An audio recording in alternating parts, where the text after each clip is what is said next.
2 Samuel chapter 5. Then came all the tribes of Israel to David unto Hebron, and spake, saying, Behold, we are thy bone and thy flesh.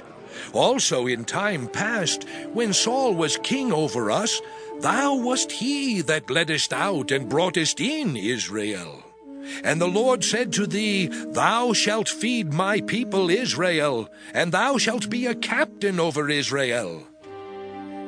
So all the elders of Israel came to the king to Hebron, and King David made a league with them in Hebron before the Lord, and they anointed David king over Israel. David was 30 years old when he began to reign, and he reigned 40 years. In Hebron he reigned over Judah 7 years and 6 months, and in Jerusalem he reigned 33 years over all Israel and Judah. And the king and his men went to Jerusalem unto the Jebusites, the inhabitants of the land, which spake unto David, saying, Except thou take away the blind and the lame, thou shalt not come in hither. Thinking, David cannot come in hither. Nevertheless, David took the stronghold of Zion, the same is the city of David.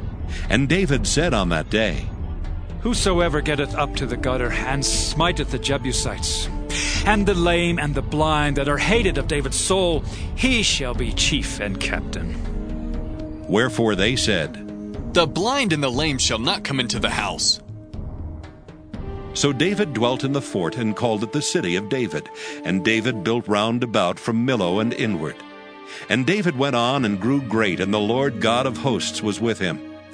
And Hiram king of Tyre sent messengers to David, and cedar trees, and carpenters, and masons, and they built David an house. And David perceived that the Lord had established him king over Israel, and that he had exalted his kingdom for his people Israel's sake. And David took him more concubines and wives out of Jerusalem after he was come from Hebron. And there were yet sons and daughters born to David. And these be the names of those that were born unto him in Jerusalem: Shemua, and Shobab, and Nathan, and Solomon. Ibhar also, and Elishua, and Nepheg, and Japhiah, and Elishama, and Eliada, and Eliphalet. But when the Philistines heard that they had anointed David king over Israel, all the Philistines came up to seek David, and David heard of it and went down to the hold. The Philistines also came and spread themselves in the valley of Rephaim. And David inquired of the Lord, saying, Shall I go up to the Philistines? Wilt thou deliver them into mine hand? And the Lord said unto David, Go up, for I will doubtless deliver the Philistines into thine hand.